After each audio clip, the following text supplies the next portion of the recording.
हुजूर अलैहिस्सलाम की आमद से पहले औरत को कुचला जा रहा है, कमजोरों को कुचला जा रहा है, गरीबों को कुचला जा रहा है, काबे की अजमत पामाल की जा रही है, पेशानियां आवारा हो चुकी है, सजदे आवारा हो चुके हैं। एक खुदाए वादहू ला शरीक को छोड़कर गोबर की इबादत हो रही है, चूहों की इबादत हो रही है, बंदर की इबादत हो रही है, दरख्तों की इबादत हो रही है, पत्थरों की इबादत हो रही है। यानी जो इबादत के लायक है उसको छोड़ के सबकी इबादत हो रही है। यानी कि सुन, गौर तो फरमाए, अंदाजा तो फरमाए, गौर तो करें, इंसान कितना बिगड़ चुका था। इंसान का चेहरा इंसान की तरह था, वो दरिंदों से ज्यादा वहशी हो चुका था, जानवरों से बदतर हो चुका था।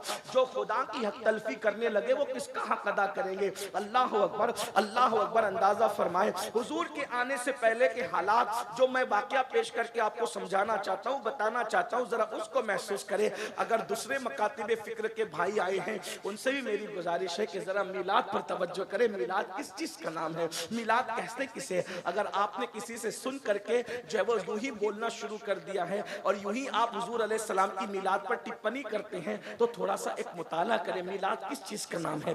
दरअसल बात यह कि जब अल्लाह के रसूल तशरीफ लाए तो हुजूर अलैहिस्सलाम की आदत करीमा थी कि आका अलैहिस्सलाम फज्र की नमाज के बाद अपने सहाबा की तरफ रुख करके और किबले की तरफ पीट करके बैठ जाते थे और सहाबा किराम से पूछते थे, आप में से किसी ने कोई ख्वाब तो नहीं देखा? सहाबा अगर ख्वाब देखते तो हुजूर को वो बयान करते, हुजूर अलैहिस्सलाम उस ख्वाब की ताबीर बयान करते। कभी कोई ख्वाब हुजूर देखते तो अल्लाह के रसूल अलैहिस्सलाम अपना ख्वाब बयान करते और उनको ताबीर बताते। इसी तरह कभी कभी ऐसा होता जमाने जाहिलियत की बातें यानी हुजूर अलैहिस्सलाम की आमद से पहले की बातें निकल जाती तो कभी सहाबा रो पड़ते, कभी मुस्कुरा पड़ते। कभी कभी ऐसा होता कि हुजूर फरमाते वो जमाने जाहिलियत के फला शायर ने एक शेर कहा था, किसी को याद है तो सुनाओ। उसका शेर क्या था वो सुनाओ। यानी हुजूर की एक महफिल थी जहां रोना भी था, जहां मुस्कुराना भी था, जहां तबस्सुम भी था, जहां तकल्लुम भी था। एक महफिल में सारी अंजुमने सिमट आती थी। अब गौर करें, एक दिन ऐसा हुआ फजर की नमाज के बाद आमिना का लाल, अब्दुल्ला का जिगर पारा, हम सब के आका व मौला मुस्तफ़ा करीम रऊफुर रहीम सल्लल्लाहु अलैहि वसल्लम सहाबा के झुरमुट में बैठे। जरा तसव्वुर में लाइए, गिरदो नवाज से आने वालों जरा तसव्वुर में लाइए, जब उनका जिक्र करते हैं तो महफिल इतनी अच्छी लगती है, इतना नूर बरसता है, ऐसी रहमतों की बरसात होती है। जब बजाते खुद वो किसी महफिल में जलवगर होते होंगे तो उस वक्त तो महफिल का आलम क्या होता होगा। एक तरफ सिद्दीक बावफा है, एक तरफ फारूक है, फारूक आजम है, एक तरफ उस्मान जुन्नूरैन है, एक तरफ हैदर कर्रार है, कहीं साद है, कहीं सईद है, कहीं तलहा है, कहीं जुबैर है, कभी अबू उबैदा है, कहीं अबू जो वो अब्दुर रहमान इब्ने औफ है, कहीं अबू हुरैरा है, कहीं खालिद इब्ने वलीद है। गर्ज के सहाबा के झुरमुट में आमिना का लाल जलवगर है, आफ्ताब रिसालत, महताब रिसालत की जलवगरी है। और हुजूर अलैहिस्सलाम के उस महफिल में अचानक जमाने जाहिलियत का जिक्र निकल आता है। एक सहाबी जिन्होंने जाहिलियत के दौर में भी एक तवील उम्र गुजारी थी और वो ईमान की दौलत हासिल कर चुके थे, उन्होंने अर्ज की, या रसूल अल्लाह, आप तशरीफ ले आए ना, बड़ा एहसान किया हम पर। हुजूर आप आ गए ना, बड़ा एहसान किया हम पर। आप आए हैं तो आलम में बहार आई है, आप आए हैं जमाने में बहार आई है। हुजूर आप ना आए थे हम तो जानवरों से बदतरीन जिंदगी गुजार रहे थे। हुजूर आप ना आए थे हम तो जानवरों से भी गैर गुजरी जिंदगी गुजार रहे थे। आका आप आ गए, खुदा का शुक्र है, बहुत एहसान है। यानी मिलाद का गोया कि वो जलसा हो रहा था। जलसे मिलाद की अलग अलग अंदाज है, जैसे जैसे हालात बदलते गए, अंदाज बदलते गए। अब इससे बड़ी मिलाद की महफिल क्या होगी? साहिबे मिलाद खुद मौजूद है, हुजूर की आमद का तस्करा हो रहा है, हुजूर अलैहिस्सलाम की आमद पर शुक्र अदा किया जा रहा है। इससे बड़ी मिलाद की महफिल क्या होगी? उतने में वही सहाबी कहते हैं, आका अगर इजाजत दें तो मैं लोगों को बताऊं कि जब आप नहीं आए थे तो हम कितने खूंखार थे, हम कितने बुरे थे, हम कितनी बुराई में जिंदगी गुजार रहे थे, और आप आए तो हम कैसे बदल गए। हुजूर ने फरमाया, इजाजत है, बताओ तुमने जाहिलियत का दौर कैसे गुजारा, कुफ्र का दौर कैसे गुजारा, मेरे आने से पहले के हालात कैसे गुजारे। तो उस सहाबी ने कहा, या रसूल अल्लाह, हालात तो बड़े तवील है जो हमने गुजारे हैं, लेकिन जिंदगी का एक वाकया जो मुझे याद आता है मैं आपको सुनाता हूँ। अब वो वाकया वो सहाबी हुजूर को सुना रहे हैं, सब सहाबा सुन रहे हैं। अब मैं उनकी आवाज को ला तो नहीं सकता, लेकिन उनके अल्फाज को अपने अल्फाज के जामे में नकल करता हूँ ताकि मिलाद की अहमियत पता चले। वो कहते हैं, आका मैं वो जालिम बाप हूँ, वो उनकी अपनी बात है, हम सहाबी को ईमान लाने के बाद कभी बुरे अल्फाज से याद करना तो दूर की बात, कभी उसका तसव्वुर नहीं कर सकते। लेकिन सिर्फ बैकग्राउंड समझ में आ जाए, सहाबी के जज्बात समझ में आए, आदमी अपने बारे में जो चाहे कहे, हम नहीं कह सकते। हर सहाबी तो हमारा आका है, हमारा मौला है। हजारों गौसो कुतुब और अब्दाल किसी सहाबी के कदमों के मर्तबे को नहीं पहुंच सकते। बस यही बात है, इसलिए हमारे सहाबी का एहतराम करते हैं। उनके बारे में हल्की बात सोचना, हल्की बात करना हमारा मसलक ही नहीं है। जैसे हम हर नबी की ताजीम करते हैं, हर सहाबी की ताजीम करते हैं, हर अहले बैत की ताजीम करते हैं, हर वली की ताजीम करते हैं। भाई जो हमारा मसलक ही मुकम्मल अदब है, अहले सुन्नत का है बेड़ा पार, अस्हाबे हुजूर नज्म है और नाव है, इतरत रसूलुल्लाह की। हमारा तो हाल ये है कि खुदा ने दो हाथ हमें इसलिए अता फरमाए हैं, एक हाथ में सहाबा का दामन है और एक हाथ में अहलुल बैत का दामन है। लेकिन सिर्फ वो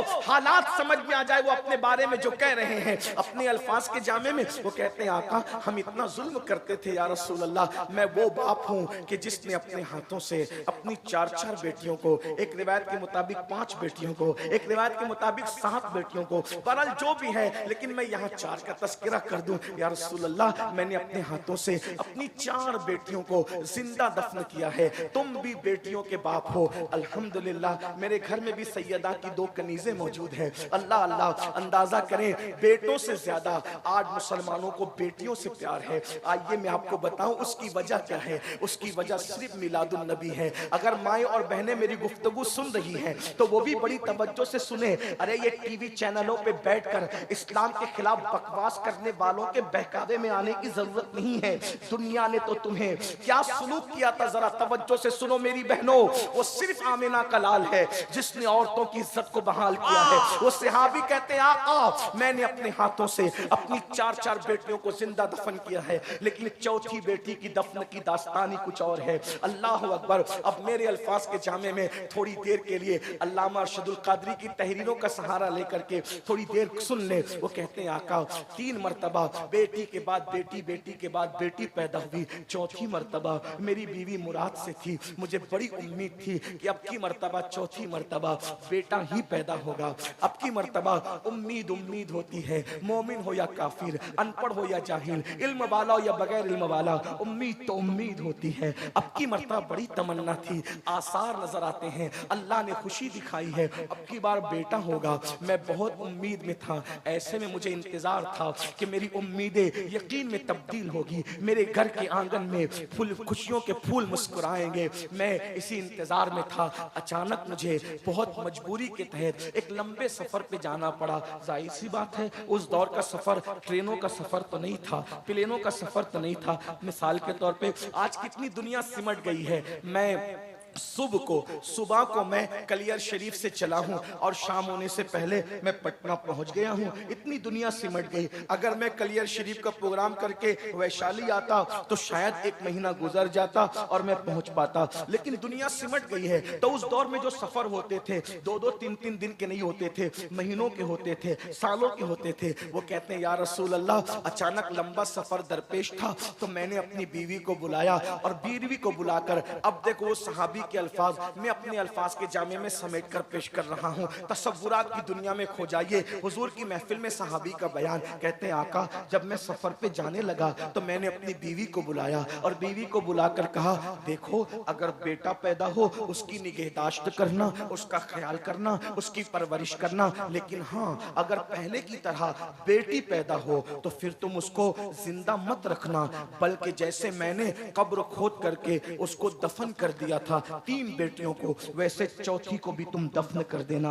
गोया के एक बाप अपनी बीवी को अपनी बेटी के हवाले से ये वसीयत कर रहा था सफर पर जाने से पहले पहले कि जब तेरे यहाँ बेटी पैदा हो तो तू ममता का इजहार न करना, ममता का इजहार न करना, बल्कि नागिन बन करके उसको डस लेना। अल्लाह अकबर। अंदाजा फरमाए बेटी का ये हाल था, बेटी के बारे में तसव्वुरात थे। और उसके बाद फिर मैं सफर पे चला गया और जब बहुत बहुत तवील अरसे के बाद मैं सफर से वापस आया तो मैंने अपनी बीवी से सबसे पहला सवाल ये किया, बताओ जो अमानत मैं तुम्हारे पेट में छोड़ करके गया था उस अमानत के बारे में तुम क्या कहती हो। मेरी बीवी ने मुझसे झूठ बोला और उसने कहा मेरे सरताज मुर्दा बच्ची पैदा हुई थी, मैंने फेंक दिया, बात आई गई हो गई, अब मैं अपनी नॉर्मल जिंदगी गुजारने लगा। एक दिन ऐसा हुआ या रसूल अल्लाह, जो घर आने का मेरा टाइम था उसके अलावा यानी उस टाइम के अलावा जल्दी से मैं घर आया तो मैंने क्या देखा कि मेरे घर के आंगन में मेरी बीवी एक नन्ही सी 4 साल की बच्ची के साथ खेल रही है। वो बच्ची की शक्ल हूबहू मेरी तरह थी, वो मेरी हमशक्ल थी और मेरी बीवी को वो माँ कह कह के पुकारती थी। मैंने पहली मर्तबा अपने घर के आंगन में कोई बेटी देखी थी, इसलिए कि हमारे यहाँ बेटी का क्या तस्वुर था, बेटी का मतलब शैतानत, बेटी का मतलब बेबरकती, बेटी का मतलब नहूसत, बेटी का मतलब तबाही, बेटी का मतलब बर्बादी। हम बेटी को ये सब कुछ समझते थे, शैतान का दूसरा रूप हम बेटी को समझते थे, बेबरकती का सबब हम बेटी को समझते थे, नहूसत का सबब हम बेटी को समझते थे। मैंने 4 साल की अपनी हमशबी बेटी को अपने आंगन में देख करके गरजदार आवाज में पूछा, कौन है ये बच्ची? तो मेरी बीवी मेरे कदमों में गिर गई और कदम पकड़कर कहने लगी, मेरे सरताज आप पूछते हैं बच्ची कौन है? दरअसल मैंने आपसे झूठ बोला था, बात यह है ये मेरी और तुम्हारी मोहब्बतों की निशानी है, ये मेरी और तुम्हारे प्यार की निशानी है। 4 बेटियां हो गई है, 3 को तो दफन कर दिया, अब 5वीं मर्तबा पता नहीं मैं माँ बन सकूंगी कि नहीं बन सकूंगी, इसलिए चौथी बच्ची को ममता की वजह से बचा लिया है। तो अब इसको दफन मत कीजिएगा, इसको मारिएगा मत, इसको जो है वो इसकी जिंदगी मत खत्म कीजिएगा। मेरी बीवी ने मुझे इतनी मिन्नत और समाजत की कि फिर मैंने फैसला कर लिया अब मैं ये बेटी को पालूंगा, दफन नहीं करूंगा। लेकिन माहौल माशरा इतना जालिम था कि हम बेटी को बर्दाश्त नहीं कर सकते थे, इसलिए कि बेटी बड़ी होगी, शादी होगी, कोई दामाद बनेगा, वो हमें दबाएगा, इसलिए हम बेटियों को दफन बर्दाश्त नहीं कर सकते थे। मैंने बीवी को कहा ठीक है मैं वादा करता हूँ हम इसे पालेंगे। और फिर उसके बाद बेटी मेरी बेटी, मैंने उसके साथ मोहब्बत की एक्टिंग शुरू की, मोहब्बत का एक गोया के दोहरा मेयार और गोया के जाहिरी तौर पे मोहब्बत मैंने शुरू की। मगर बेटी की खुसूसियत ये होती है कि बेटी माँ से ज्यादा, सबसे ज्यादा अगर किसी से प्यार करती है तो वो अपने बाप से प्यार करती है। मेरी बेटी जब सोती थी तो मेरी बाहों में सोती थी, मेरे बगैर वो रहती नहीं थी, वो मुझे अब्बा कह के पुकारती थी तो बहुत प्यार का समंदर उसके अंदर ठाठे मारता था, लेकिन मुझे वो बुरी लगती थी। मैं इंतजार में था कि कभी मौका मिले तो मैं इस नहूसत को, इस बेबरकती को जिंदा दफन कर दूंगा। एक दिन मैंने मेरी बाहों में सोने वाली बेटी को अपने बाहों में लिटाया और मैं इंतजार करने लगा जब रात गहरी हो जाए, रात तारीक हो जाए, मैं इस नहूसत और शैतानत को दफन कर दूं। बस ऐसे ही हुआ, रात तारीक गुजर गई, रात की सियाह जुल्फें अल्लाह अकबर जब उसके घुटनों से नीचे ढलकने लगी, रात की सियाह जुल्फें अल्लाह अकबर जब चादर बनकर उफ़क़े मक्का पर गहराई के साथ छा गई। सोने वाले सो रहे थे, नशे में धुत होने वाले हो रहे थे, पाप करने वाले पाप कर रहे थे। अल्लाह अकबर उस बुतों की गंदगी और नहूसत से काबतुल्लाह शरीफ की अज़मत को तार तार करने की कोशिश की गई थी, लेकिन कुदसियाने फलक रात के आखिरी हिस्से में काबतुल्लाह के तवाफ के लिए नाजिल हो रहे थे। सारे मक्के के दरवाजे बंद थे। अचानक एक दरवाजा उस रात की गहराई में खुलता है और एक बाप सोने वाली बेटी को अपने हाथ में लेकर के खामोशी के साथ बाहर निकलता है, बीवी की आंखों से बचाकर, उसकी नींद का फायदा उठाकर। गौर करें, एक बाप के हाथ में एक 4 साढ़े 4 साल की बच्ची है और वो ले करके बाहर निकलता है। जैसे ही वो अपनी बेटी को लेकर बाहर निकलता है, सोचिए इस तरह से तो आज भी कई बाप लेकर के बाहर निकलते हैं, लेकिन हुजूर की मिलाद के पहले के बाप के इस तरह निकलने में और आज के बाप के इस तरह निकलने में आपने कोई फर्क महसूस किया है? फर्क ये है, किसी भी मजहब का बाप हो, किसी भी मसलक का बाप हो, आज जब बेटी को ऐसे लेकर के निकलता है तो यकीनन उसकी बेटी बीमार होती है और वो दवाखाने की तरफ दौड़ता है और कहता है डॉक्टर मेरी पूरी पूंजी ले ले मगर मेरी बच्ची को बचा ले। ये मिलाद के बाप के, मिलाद के बाद के जज्बात है। हर मसलक का बाप, हर मजहब का बाप, और इससे पहले एक बाप निकल रहा है हाथ में बेटी को लेके तो जिंदा दफन करने के लिए, और उसके बाद वो बाप कहता है या रसूल अल्लाह अल्लाह, जब मैं जल्दी जल्दी चलने लगा तो मेरा पैर एक पत्थर से टकराया, मैं जमीन पे गिर गया। जब जमीन पे गिरा हूं तो मेरी बच्ची दूर गिरी है, मैं गिरा हूं, लेकिन मैं इस बच्ची की नींद उस ठोकर की वजह से जमीन पे गिरने से खुल गई। मैं उठा, जल्दी से मैंने उठा, संभला, और इससे पहले कि मेरी बीवी को खबर हो और वो दौड़ती हुई आए इस बच्ची को बचा ले, मैंने बच्ची को उठाया तो बच्ची जाग चुकी थी। वो रोकर कहती थी, बाबा तुम्हें कहीं चोट तो नहीं आई? बाबा तुम्हें कहीं, बेटी तो बेटी थी ना, बाबा तुम्हें कहीं चोट तो नहीं आई? अल्लाह अकबर। आका उसके इस मासूमाना जुमले पर भी मेरा दिल नहीं पिघला। मैंने कहा चलो। उस बच्ची ने कहा, आप मुझे अंधेरे में कहां ले जा रहे हैं? मैंने कहा चलो। जब वो चलने के लिए तैयार ना हुई और उसने अपनी माँ को पुकारा तो या रसूल अल्लाह, मैंने उसको घसीटना शुरू किया। पहले हाथ पकड़ के घसीटा, जब उसने कहा मैं नहीं आऊंगी, अम्मी कहाँ है, अंधेरे में मुझे डर लगता है, बाबा आप मुझे कहाँ ले जा रहे हैं? या रसूल अल्लाह, शैतान मुझ पर इतना गालिब था कि जब हाथ पकड़कर मेरी बेटी मेरे साथ चलने के लिए तैयार न हुई तो उस वक्त मैंने उसके बालों को पकड़ा और बालों के जरिए से घसीट करके मैं उसको वहां ले जाने लगा। मक्के के लोग जहां अपनी बच्चियों को जिंदा दफन करते थे, या रसूल अल्लाह, वो मुझसे बार बार कहती थी, बाबा मुझसे कसूर क्या हुआ है, मुझसे गलती क्या हुई है, आखिर मोहब्बतें नफरतों में क्यों बदल गई है? वो बाहों में सुनाने वाला बाप आखिर मुझे लेकर कहां जा रहा है? या रसूल अल्लाह, मैंने कहा जालिम, तेरा बाप तुझसे कभी प्यार नहीं करता था, तूने मुझे बाप माना था, लेकिन मैंने तुझे कभी बेटी नहीं माना था। बिलाखिर या रसूल अल्लाह, अल मुख्तसर घसीटते हुए मैं वहां ले गया जहां काबतुल्लाह के सामने आज भी एक कब्रिस्तान है। हज को जाओ, उम्रा को जाओ तो जाओ और जा करके नन्ही नन्ही कब्रों को देखकर अंदाजा करो कि मिलाद के पहले के हालात क्या थे। मिलाद को समझते क्या हो जालिमो? अल्लाह अकबर, अल्लाह अकबर। मैं वहां लेकर के पहुंचा और जल्दी जल्दी से मैं गड़ा खोदने लगा ताकि शैतानत को, नहूसत को, बेबरकती को, बेटी को दफ्न कर दूं। जैसे मैं कबर खोद रहा था और मेरे कपड़ों पे मिट्टी लग रही थी, मेरी बच्ची रोती जाती थी और कहती थी, बाबा आपके कपड़े गंदे हो रहे हैं, और अपने हाथों से मेरे बदन पे लगने वाली मिट्टी को साफ कर रही थी। या रसूल अल्लाह, वो मेरे कपड़ों पर मिट्टी का दाग देखना नहीं चाहती थी, लेकिन मैं उसके खून से हमेशा के लिए अपनी रूह को उसके खून के धब्बों से रंगीन करने जा रहा था। बिलाखिर मैंने कब्र खोदी और कब्र खोद करके उस बच्ची ने कहा, बाबा आप क्या करेंगे? मैंने उसको उठाया और उस गड्ढे के अंदर फेंक दिया। फेंकने के बाद मैंने चाहा जल्दी जल्दी से जिंदा दफन कर दूं। अल्लाह अकबर। मैं इधर से मिट्टी डालता, वो कहती मुझसे कोई गलती हो तो माफ कर दे बाबा, और गलती बता दे, मैं आज के बाद कोई गलती नहीं करूंगी, लेकिन आप मुझे दफन न करें। या रसूल अल्लाह, चूंकि वो बड़ी हो चुकी थी, बच्चियों को जिंदा दफन करना तो आसान था, जो चंद दिन की थी, चंद लम्हे की थी, ये 4 साल के ऊपर की हो चुकी थी, कभी इधर होती कभी उधर होती। मैंने सोचा ये शैतानत को अगर मैं दफन न कर सका तो फिर बहुत मसाइल दरपेश होंगे, तो मैंने सोचा पहले इसको मार डालूं और मार डालने के बाद फिर दफन करूं। आका करीब में एक बड़ा सा पत्थर पड़ा था, मैंने उठाया और उठाने के बाद जोर से उसके सर पे दे मारा। एक चीख निकली और वो चीख हमेशा के लिए उस जंगल के अंदर खामोश हो गई। और ममता का गला इस तरह एक बाप ने अपने हाथों से घोट दिया।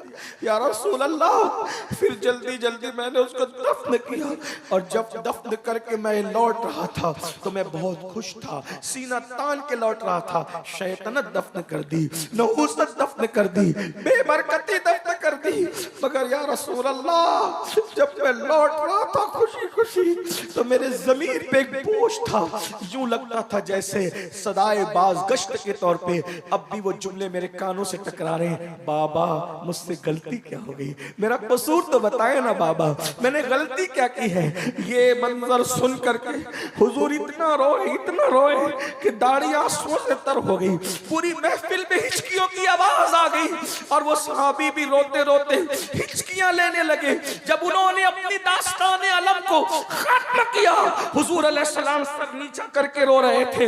हुजूर अलैहिस्सलाम ने आंसू भरे चेहरे को फिर सहाबा के सामने बुलंद किया और फिर उसके बाद मेरे आका ने इरशाद फरमाया, लोगों जब तक मैं नहीं आया था तुमने जो चाहा किया है, अब मैं बेटियों का गमगुसार बनकर, बेटियों का सहारा बनकर बनकर, यतीमों की आवाज बनकर, बेवाओं का मददगार बनकर दुनिया में आया हूँ। अब बेटियां दफन नहीं की जाएगी, बेटियों का बाप और मैं मोहम्मद जन्नत में इतने करीब रहेंगे जैसे ये दो उंगलियां करीब। नारे तकबीर, नारे रिसालत, आमदे रसूल कॉन्फ्रेंस। बेटियों का बाप और मैं मोहम्मद, बेटियों का बाप और मैं मोहम्मद जन्नत में इतने करीब रहेंगे, इतने करीब रहेंगे जैसे ये दो उंगलियां करीब है। अल्लाह के रसूल अलैहिस्सलाम फरमाते हैं उस पर जन्नत वाजिब हो गई जो बेटी की पैदाइश पर खुशी करता है, अच्छा नाम रखता है, अच्छी तरबियत करता है और अच्छे घराने में उसकी शादी कर देता है। अल्लाह अकबर। फरमाया मैं मोहम्मद बेटियों का बाप बन करके आया हूँ। यहाँ तक कहा गया, अल्लाह अकबर, जब किसी के घर में बेटी पैदा होती है तो फरिश्ते उसके घर में नाजिल होते, फरिश्ते नाजिल होते हैं और चारों तरफ से उसको घेर के कहते हैं ऐ नन्ही जान से पैदा होने वाली नन्ही जान, जब तक तू इस घर के अंदर मौजूद रहेगी हम भी तेरे साथ साथ इस घर में मौजूद रहेंगे। यानी कि बेटों के बाप को तवज्जो करना, बेटों का बाप होना ऐब की बात नहीं। अल्लाह बेटों का बाप भी सबको बना, उससे नस्ल चलती है, लेकिन बेटों के बाप को बरकत के तावीज की जरूरत पड़ सकती है। बेटी होना वो फजीलत है कि जब तक बेटी घर में है तब तक रहमत के फरिश्ते घर में रहते हैं। ये बेटी है। अल्लाह अकबर। अंदाजा फरमाए। अब आपसे पूछता हूं, वो मसलक के लोग जो मिलाद के मुनकिर हैं, मैं कोई गाली नहीं दे रहा हूं, लेकिन जरा गौर करो मौलवी साहब, आप मिलाद के मुनकिर हो, अगर आप बेटी को सीने से लगा के माथा चूम रहे हो तो ये आपके दारुल की मेहनत है या मिलादुन नबी का इनकलाब है? क्या है? अगर दूसरे किसी मजहब का इंसान, अगर किसी दूसरे मजहब का इंसान अपनी बेटी को अपने सीने से लगा करके, लोग कहते हैं कि हम मर्द के लिए क्या कहते हैं? ही कहते हैं, और औरत के लिए क्या कहते हैं? शी कहते हैं। इसका मतलब स्पेलिंग बढ़ गई ना, तो मतलब हम औरतों को बड़ा हुआ मानते। मैंने कहा हाँ, आपने तो जिंदा दफन किया था। ये ही और शी में अगर आप एक लफ्ज बढ़ाकर औरत की इज्जत का इजहार करते हैं तो ये सिर्फ आमिना के लाल की आमद का सदका है, मिलादुन नबी का सदका है। आज जो बेटियां पूरी दुनिया में जाकर तहकीक कर लो, मशरिक से लेकर मगरिब तक, अगर आज बेटी जल नहीं रही है, अगर आज बेटी दफन नहीं हो रही है, अगर आज बेटी की जिल्लत नहीं है, अगर आज बेटियां इज्जत पा रही है, उसका एक ही सबब है, मिलाद मुस्तफ़ा सल्लल्लाहु अलैहि वसल्लम। मिलाद मुस्तफ़ा सल्लल्लाहु, ये मिलाद की महफिल है, ये मिलाद की बरकत है। बेटियों को इज्जत मिली, मिलाद की बरकत है। बेवाओं को इज्जत मिली, मिलाद की बरकत है। यतीमों को इज्जत मिली। मेरे आका अलैहिस्सलाम के प्यारे दीवानों, हुजूर क्यों तशरीफ लाए? हुजूर के आने से पहले हालात ये थे, हुजूर पैगंबर इनकलाब बनकर आए। हमारे नबी पैगंबर इनकलाब, बात खत्म कर रहा हूं समेटते, पैगंबर इनकलाब है हमारे आका। वो कैसे? हुजूर के आने से पहले बेटियां दफन होती, तवज्जो करना, मैं अब समेटने लगा हूं। बेटी, हुजूर के आने से पहले बेटियां दफन होती थी, हुजूर के आने के बाद बेटियों से प्यार हो रहा है, ये इनकलाब। और कितनी मुद्दत में? सिर्फ 23 साल की मुद्दत, सिर्फ 23 साल की मुद्दत। हुजूर के आने से पहले बेटियां दफन हो रही है। 23 साल की कलील मुद्दत में हुजूर ने इतनी मेहनत की लोगों पर कि वो लोग जो अपने हाथों से अपनी बेटी को दफन करते थे, जब एक जंग के मौके पर यतीम बच्चियां मस्जिद नबवी में लाई गई कि ये यतीम बच्चियां हैं, तो उस वक्त सहाबा ये कहते थे मुझे 4 चाहिए, मुझे 5 चाहिए, मुझे 6 चाहिए। ये मंजर देख करके लोग रो रहे थे। कहां अपने हाथों से बेटियां दफन करते थे और हुजूर की सोहबत का असर क्या है? अब दूसरों की यतीम बच्चियों को परवरिश करने के लिए, एक दूसरे से झगड़ा करने के लिए तैयार है।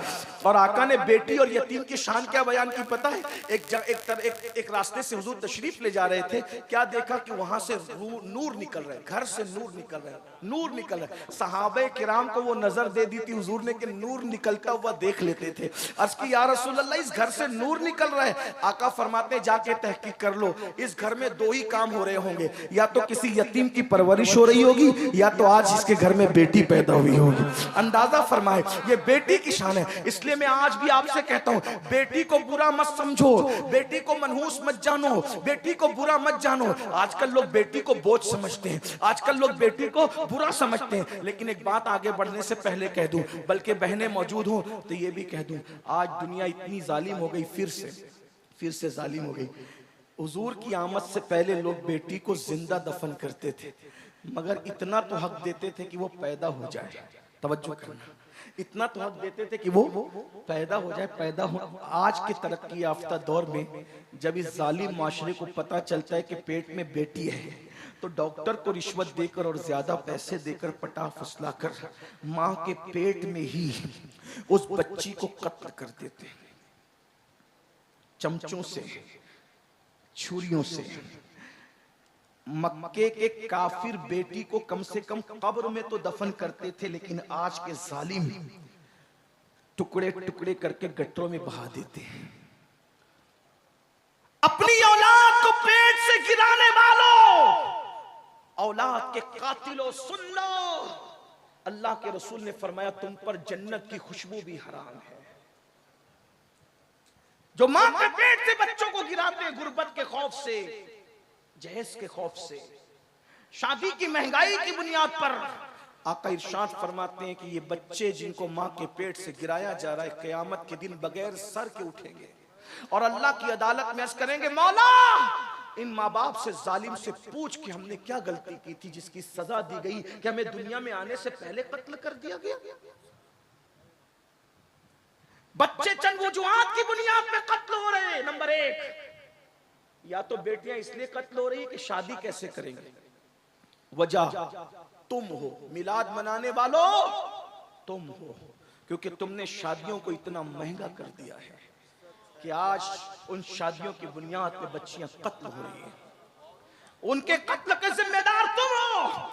और बड़ी माजरत के साथ खू गरे हमद से थोड़ा सा गिला भी सुन ले, मिलाद की ये महफिल मनाना शायद तुम्हें काम ना आए। माफ करना, माफ कर देना, और माफ नहीं कर सकते तो मुझसे बात कर लेना, मैं बात करने के लिए भी तैयार। क्यों काम ना है पता है? क्योंकि तुम रसूलुल्लाह की मेहनतों को जाय करने के लिए खड़े हुए हो। हुजूर अलैहिस्सलाम ने मेहनत की थी, क्यों मेहनत की और कितनी मेहनत की थी बताऊं? हुजूर की मेहनत कितनी थी? रसूलुल्लाह के आशिक बन के हुजूर की मेहनत को जाय करने खड़े हुए हो। तो ऐसे आशिकों पर हुजूर की मेहनत का अंदाजा नहीं।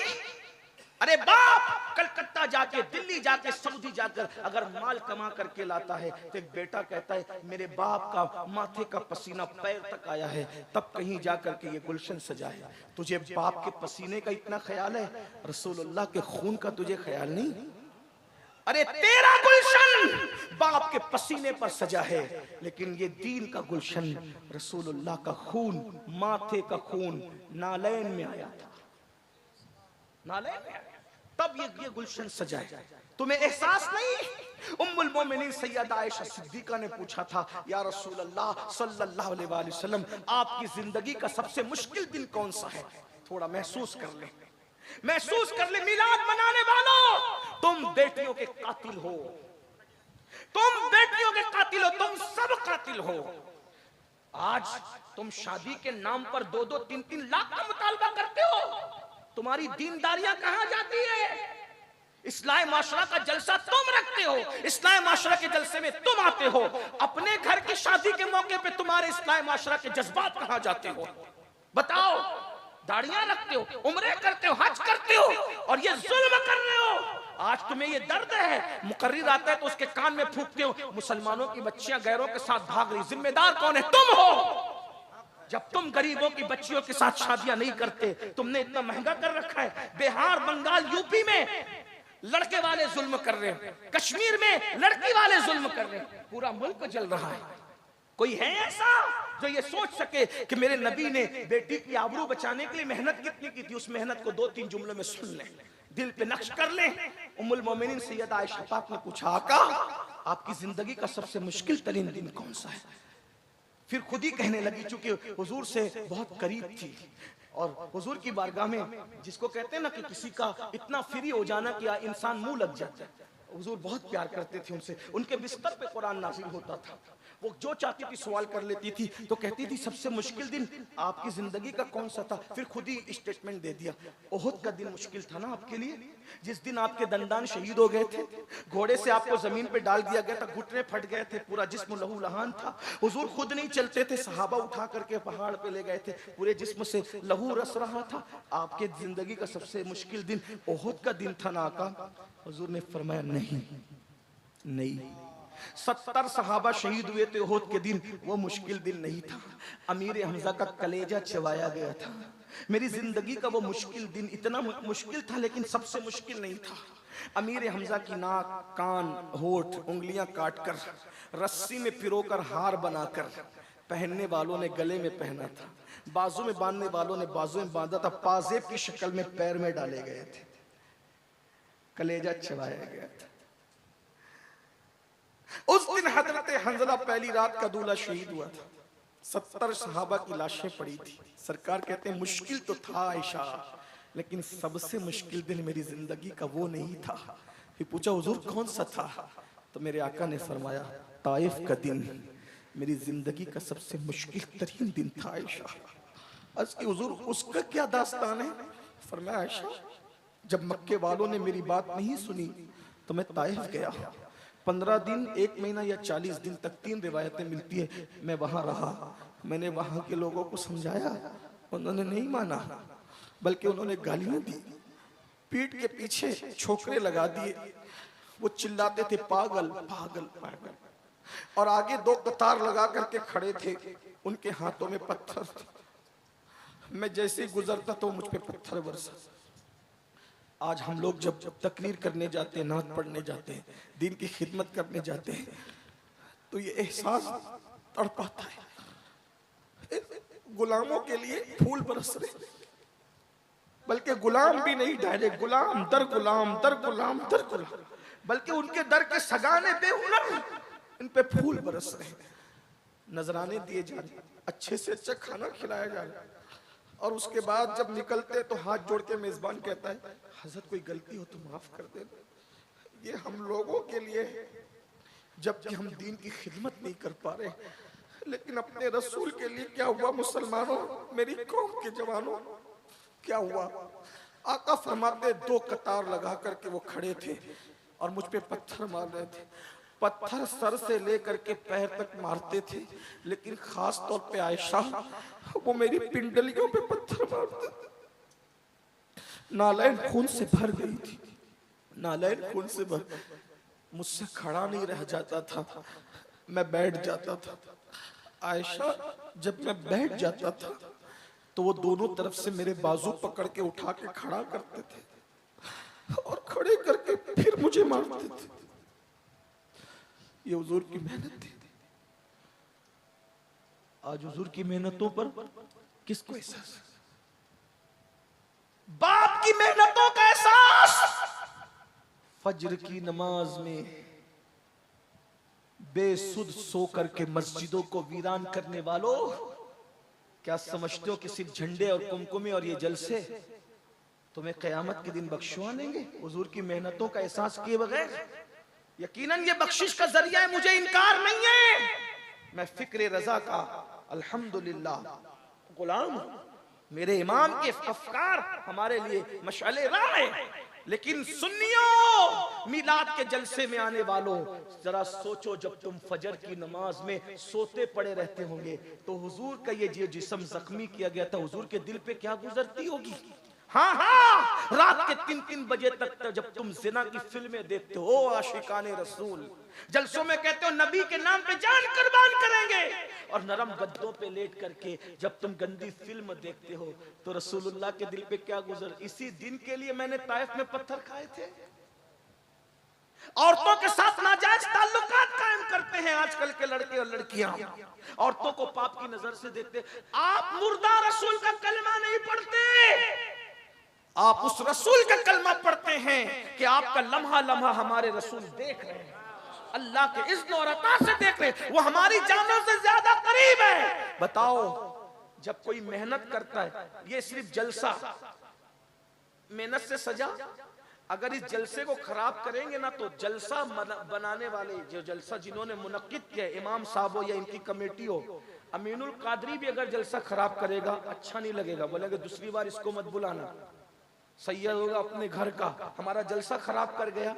मैं पूछता हूँ, जो तुम्हारे एक महीने की मेहनत पर चंदे के पैसे के सजाए हुए जलसे को बर्बाद करे, तुम्हारा दिल इतना टूटता है, ना सैयद देखते हो, ना आलिम देखते हो, ना खतीब देखते हो, उससे तुम नाराज हो जाते हो जिस रसूल ने 23 साल मेहनत की है। रसूलुल्लाह की मेहनत अगर हम महसूस न करें, कौन महसूस? हुजूर का खून पेशानी का नालैन में आया, जब हुजूर को पत्थर मारे जाते थे, पट्टी बांधने के लिए जख्मों पे कपड़ा भी नहीं था, उम्मुल मोमिनीन सैयदा खदीजा अपना दुपट्टा फाड़ करके सर पे और जख्मों पे बांध दिया। हुजूर अलैहिस्सलाम के घर में खाना पकता था तो मक्के के गुंडे गंदगी और गलाजत जो पाखाना करते हैं, गंदगी गलाजत उठाकर लाते थे, हुजूर की हांडी में डाल देते थे। गौर कीजिए, चलते थे तो कांटे बिछाए जाते थे, कांटे। ये हुजूर की 2 बेटियों को तलाक दिया गया इसलिए कि हुजूर दीन का काम न करें। 3 साल तक के घाटी में पूरे खानदान को कैद कर दिया गया। रसूलुल्लाह के घर के बच्चों ने दरख्त की पत्तियां चबाई, चमड़े जला करके पीस करके उसका शरबत बना करके पिया। ये मेहनत है। अब बताओ, जब तुम्हारी वजह से शादियां महंगी होगी, कार मांगोगे, जहेज मांगोगे और बेटियां गैरों के साथ भागेगी, शादियां महंगी होगी या पेट के बच्चे कत्ल किए जाएंगे, और जब मैदान महशर में तुम रसूलुल्लाह की बारगाह में हाजिर होंगे, मिलाद मनाकर या जो भी दावे करके, हुजूर चेहरा फेर ले, हुजूर चेहरा फेर ले, बताओ क्या होगा? आज रसूलुल्लाह की मेहनत का एहसास नहीं है तुम्हें? कोई शराब पी रहा है, कोई नशा कर रहा है, अरे शराब की बोतल हाथ में आने से पहले तुझे महसूस होना चाहिए कि ये दीन मेरे घर तक कितनी मेहनतों से पहुंचा। ऐसे मुनाफिक सिफत दीनदार मत बनो, जबान पे जलसों में दीन और अंदर दुनिया। जब तुम बेटे का रिश्ता तय करने जाते हो तो मौलाना क्या कहते हैं? मौलाना मेरी बीवी नहीं मान रही है, वो जहेज का मुतालबा कर रही है। इतने फर्माबरदार हो बीवी के, हर दिन तुम चलाते हो बीवी को और शादी के मौके पे तुम्हें बीवियां नजर आती हैं। बहाने बहाने सब मांग रहे हैं। और अगर मेरी ये गुस्ताखी माफ हो तो मैं हिंदुस्तान की जमीन पे ये जरूर कह रहा हूं कि सिर्फ दुनियादार लोग नहीं, दीनदार तबका भी इस लानत में मुलव्विस है। क्या जवाब दोगी अल्लाह को? क्या जवाब दोगी? अगर वाकई मिलाद मनाना है तो इनकलाब का हिस्सा बनो और आज सच्चे दिल से तय करो, मुझे खुश करने के लिए नहीं, अपने नबी को, मिलाद वाले रसूल को जिसके जरिए से हमें जन्नत लेना है, उनको खुश करने के लिए कि इंशाअल्लाह अब मैं अपनी शादी करूं या अपने बच्चों की शादी करूं। जो कंवारे वो अपनी शादी के बारे में, जो औलाद वाले वो अपनी औलाद के बारे में ये हुजूर से वादा करें, मुझसे नहीं कि या रसूल अल्लाह, अगर आपकी उम्मत की बेटियां जहेज की वजह से पेट में कत्ल हो रही है या औरों के साथ भाग रही है, तो जब मैं अपने बेटे का निकाह करूंगा तो इंशाअल्लाह मैं यूं कहूंगा कि बगैर जहेज के निकाह करूंगा। अगर मेरा समधी देना भी चाहेगा तो मैं कहूंगा जा किसी और मौके से दे देना, लेकिन जहेज का खात्मा करूंगा। और अल्लाह अकबर, बगैर जहेज की शादी करके दुनिया को बताऊंगा कि नबी के नाम पे जान देना भी जानते हैं और बिदअत का खात्मा करना भी जानते हैं। अगर ये हो गया, इनकलाब आएगा, तब्दीली आएगी। याद रखना, इस दीन को हमारे घर तक पहुंचाने के लिए अल्लाह के रसूल की बहुत मेहनतें हैं। उस मेहनत का एहसास करो। आज हम सिर्फ जबान से मिलाद मनाते हैं, झंडे लगाते हैं, लेकिन हुजूर की मेहनत का हमें एहसास। भाइयों, एक दिन में 3 बार कपड़े बदलते हो, अच्छा है बदलो, 4 बार बदलो। हमारी कादरी, हम तो कादरी सूफी लोग हैं, हमारे कादरियत बहुत तसव्वुफ में बहुत इंजॉय वाली है। हमारे गौस पाक कहते हैं अच्छा खाओ, अच्छा पहनो, अच्छे काम करो। हमारे गौस तो इतना महंगा पहनते थे कि बादशाह को भी पहनो, 4 बार पहनो। लेकिन इतना जरूर कहता हूँ, 4 बार कपड़े बदलने के बाद ये मत भूलो कि इसी दीन के लिए सहाबा जो उहद में शहीद हुए थे, उनको कफन भी नसीब नहीं हुआ था। बगैर कफन के दफन होने वाले सहाबा की कुर्बानी भी याद कर। कितनी औरतों का सुहाग उजड़ा है ना, तब हमारे घर पे इस्लाम पहुंचा। कितने बच्चे यतीम हुए तब हमारे घर पे इस्लाम पहुंचा। कितनी जाने गई तब हमारे घर पे इस्लाम पहुंचा। अब बताओ, हमने अपने बच्चे को डॉक्टर बनाना चाहा, इंजीनियर बनाना चाहा, टीचर बनाना चाहा, सब बनाया। बनाओ, बिल्कुल बनाओ। क्या आपने अपने बच्चे को मुसलमान भी बनाया? बताओ। ट्यूशन के लिए जगाते हो, स्कूल जाने के लिए सुबह 5 बजे जगाते हो, कभी अपने बच्चों को नमाज के लिए भी जगाया?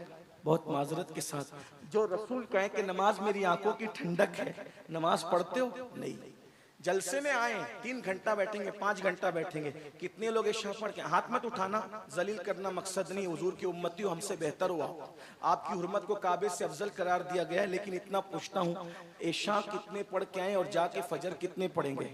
बहुत माजरत के साथ अर्ज करूं, जो जलसा करते हैं ना, वो भी इल्ला माशाल्लाह नमाज नहीं पढ़ते। जलसे की मसरूफियत में ये मगरिब भी छोड़ते हैं, असर भी छोड़ते हैं, इशा भी छोड़ते हैं। करोड़ों जलसे एक पल्ले में रखा जाए और एक सजदा फर्ज एक पल्ले में रखा जाए, करोड़ों जलसे उस सजदे का बदल नहीं हो सकते। आप क्या सोच रहे हो नमाज छोड़ दूंगा मिलाद के जरिए बख्श दिया जाऊं? भाइयों, हमारे यहाँ मिलाद फर्ज नहीं है, उलमा मौजूद है, नफिल है, मुस्तहब है, ज्यादा से ज्यादा हुजूर से मोहब्बत का इजहार है। मैं मना नहीं कर रहा हूँ, अल्हम्दुलिल्लाह मिलाद पर मेरी तकरीरें मौजूद है। हम कहते हैं जो मिलाद मनाने से मना करते हैं उनके दिल सिया हो गए, हम उनसे मुकाबला कर रहे हैं। लेकिन आपसे कहता हूँ, मिलाद मनाओगे नफिल मुस्तहब करके और फजर छोड़ दोगे, नमाजें छोड़ दोगे, फिर सोचोगे हुजूर बख्शवा लेंगे। देखो, हुजूर तो किसी को भी बख्शवा सकते हैं, उनकी शान है। एक मैं क्या, मेरे इसियां की हकीकत कितनी, मुझसे 100 लाख को काफी है इशारा तेरा। लेकिन ये भी सुन लो, वो जिसको चाहे बख्शवा सकते हैं, वो मुख्तार कुल है, नबी मुख्तार कुल है, जिसको जो चाहे अता कर दे। ये मेरा अकीदा है। अगर वो चाहे तो करोड़ों को इशारों में बख्श दिया जाए, मगर उन्होंने ही फरमाया, जिसने जानबूझकर नमाज छोड़ दी, कयामत के दिन उसके साथ मेरा कोई वादा नहीं है। मैं मोहम्मद उससे बेजार हूं, वो मेरे जिम्मे से बाहर हो गया है। कहां गई नमाज? नमाज कहां गई? जिस दिन मिलाद का जुलूस निकालते उस दिन भी फजर नहीं पढ़ते। हुजूर के दिल पे क्या गुजरती, अल्लाह के रसूल के दिल पे क्या गुजरती होगी? फिर कहता हूं, मुनाफिक न बनो, अगर आशिक बन रहे हो सच्चे बनो। एक हदीस सुन लो, बात पूरी करता हूं। कूतुल कुलूब में शेख अबू तालिब मक्की रहमतुल्लाह अलैह एक हदीस लिखते हैं। मैं कहूंगा तो मुजरिम होगा, लोग मुझसे नाराज भी होते हैं क्योंकि मैं ऐसी बात करता हूं। कुछ लोग तो ये कहते हैं कि पता नहीं ये सुन्नी है भी कि नहीं है। मैंने कहा, अगर कुरान हदीस बयान करना मशकूक करता है, आप जो चाहे टाइटल दे दे। अल्हम्दुलिल्लाह मैं 41 पुश्तों का पुश्तैनी सुन्नी हूं, कन्वर्टेड सुन्नी नहीं। हाँ अल्हम्दुलिल्लाह 41 पुश्तों का सुन्नी हूं, और जिसमें सैयदा फातिमा और मौलाए कायनात हमारे शजरे में नसब के एतबार से सबसे ऊपर हैं। अल्हम्दुलिल्लाह अल्हम्दुलिल्लाह। लेकिन एक बात आपसे कहूं, हकीकत अगर मेरी बात वाकई सुन्नियत से टकराती है तो आप मेरी इस्लाह करें, मुझसे बात करें। और अगर मैं वाकई सुन्नियत की बात कर रहा हूं, सैयदी आला हजरत फतावा रज़विया शरीफ में मसलक नकल करते हुए लिखते हैं कि मौला अली ने बेनमाजी पे कुफ्र का फतवा दिया, सैयदना फारूक आजम ने बेनमाजी पे कुफ्र का फतवा दिया। आपसे पूछता हूँ, कि आपके नजदीक मौलाए कायनात और सैयदना फारूक आजम का फतवा इसी तरह नजरअंदाज करने के काबिल है?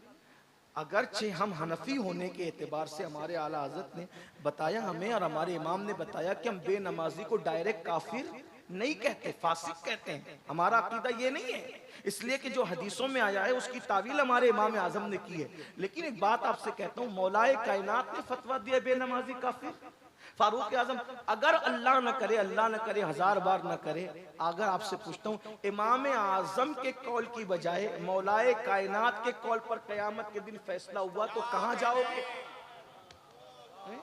कहां जाओगे? मैं अफजल और तफजील की भी बात नहीं कर रहा हूँ, इमाम आजम बहरहाल गुलाम है, लेकिन आप बताएं तो सही, मन तरक सलाता मुताम्मिदन फकद कफर का लफ्जी तर्जुमा किया जाए तो क्या तर्जुमा कर? ये मुताम्मिदन फकद, ये फकद कहां जा रहा है? फकद ये तो अहनाफ की कुशादा कल्बी है। कि फकद का लफ्जी तर्जुमा नहीं करते, बल्कि उसका जो है वो उर्फी और इस्तिलाही तर्जुमा करके उसकी मानवीयत को बयान कर देते हैं। लेकिन अगर ये फकद का तर्जुमा हो जाए ना तो फिर तुम्हारी आंखें खुले। आप क्या समझते हो? हम कादरी हैं, हम चिश्ती है, नक्शबंदी है, सरवर्दी है, रज़वी है, बरकाती, वारसी है, मदारी। मैंने कहा भैया सब बनो, सब सर आंखों पर, पहले मुसलमान तो बन जाओ। जो मुसलमान रसूलुल्लाह बनाने के लिए आए थे, सहाबा कहते हैं हम रसूलुल्लाह के दौर में मोमिन और काफिर में फर्क करते थे। किस वजह से? हदीस न हो, मैं गुलामी लिखने के लिए तैयार हूं, मैं गुलामी लिखने के लिए तैयार हूं, मेरी जिम्मेदारी है। सहाबा कहते हैं मोमिन और काफिर में फर्क करते थे। किस बुनियाद पर? सिर्फ नमाज की बुनियाद पर। जो नमाज पढ़ता था हम उसको मोमिन समझते थे, जो नमाज नहीं पढ़ता था हम उसको काफिर समझते। ये रसूलुल्लाह के दौर का ये पहचान थी, ये पहचान थी रसूलुल्लाह के दौर में। बताओ बताओ, सहाबा के नजदीक अपना ईमान साबित नहीं कर सकते, गौसे पाक के नजदीक अपना ईमान साबित नहीं, जाओगे कहां? डर नहीं लगता? जो माल और जो दौलत कब्र में नहीं लेकर के जाओगे, उसके लिए 12-12, 14-14 घंटे मेहनत करते हो, और जो नमाज कब्र के अंदर साथ जाएगी उसके लिए 10 मिनट नहीं निकाल सकते। सिर्फ 10 मिनट का टाइम लगता है एक वक्त की नमाज के लिए। मैं कहता हूं जन्नत के लिए ना पढ़ो, कम से कम सच्चे सुन्नी बनने के लिए तो नमाज पढ़ लो। नमाज में हुजूर अलैहिस्सलाम की आंखों की ठंडक है, ठंडक। और याद रखना, आका फरमाए कि क़यामत के दिन उसके साथ मेरा कोई वादा नहीं है, मैं उससे बेजार हूं। और याद रखना, हम सुन्नियों का अकीदा है, सुन्नियों, जब तक रसूलुल्लाह के हाथ नहीं उठेंगे जन्नत किसी को नहीं मिलेगी। तुम और मैं तो दूर की बात, आलिम मौलाना मुफ्ती साहबा दूर की बात, खलीलुल्लाह को भी उस दिन रसूलुल्लाह की हाजत होगी। है खलीलुल्लाह को हाजत रसूलुल्लाह की। जब तक हुजूर की बारगाह में अल्लाह अकबर निगाहे करम ना होगी, किसी की बिगड़ी ना बनेगी। अब सोचो, नमाज छोड़ने वालों 10 मिनट का टाइम लगता है, मिलाद मनाने वालों मनाओ, धूम से मनाओ मिलाद, हश्र तक डालेंगे हम पैदाइश मौला की धूम, मिस्ल फारस नजद के किले गिराते जाएंगे, खाक हो जाएं अदू जलकर मगर हम तो रजा, दम में जब तक दम है जिक्र उनका सुनाते जाएंगे। मिलाद मनाई जाती रहेगी, लेकिन गौर से सुनना। हुजूर के पास गए, या रसूल अल्लाह नजरे करम कर दे, जन्नत दे दे। और हुजूर ने नजरे चेहरा फेर लिया। जालिम, तू जिना की फिल्में तो देखता था, लेकिन 10 मिनट तुझे नमाज के लिए नहीं था। माल कमाने के लिए कलकत्ता, दिल्ली और सऊदी तक गया, लेकिन घर का बिस्तरा छोड़ के मोहल्ले की मस्जिद तक नमाज के लिए, मेरी आंखों की ठंडक के लिए न जा सका। बोलो, ये दुनिया है, बेवफा है। भाइयों, औलाद के लिए जो कमा कमा के जमा रहे हो, जमाओ, बहुत जमाओ, अल्लाह तुम्हें खूब दे, मैं मना नहीं कर रहा हूं, लेकिन ये सब औलाद ऐश करेगी, ऐश। जीते जी बच्चे 24 घंटे में खैरियत का फोन नहीं करते माँ बाप को, ये मरने के बाद मगफिरत की दुआ करेंगे ये मसलूब बच्चे हैं? खुद सोचो, सऊदी चले जाएं, दिल्ली चले जाएं, कलकत्ता कमाने के लिए, बूढ़ी ना इंतजार, उसको तो बड़ा फक्र कि मेरा बच्चा सऊदी में है, मेरा बच्चा दिल्ली में, मेरा बच्चा कलकत्ता में। 24 घंटे में एक फोन नहीं आता बूढ़े माँ बाप। बताओ ना, इबरत ले लो, इबरत। अल्लाह सबके बच्चों को नेक बनाए, लेकिन इबरत ले लो कि जो बच्चे 24 घंटे में हमें जीते जी फोन नहीं कर रहे हैं, वो हमारी मगफिरत के लिए दुआ क्या करेंगे? जो कुछ करना अपने लिए कर लो, यहीं से कर लो, अपने हाथों से कर लो। ला तंसा नसीबक मिनद दुनिया, दुनिया से अपने नसीब का मत भूलो, सिवाय कफन के कुछ नहीं ले जाओगे। सब यहाँ बहुएं राज करेगी, बेटे राज करते रहे, लेकिन आपका हमारा कोई नहीं है।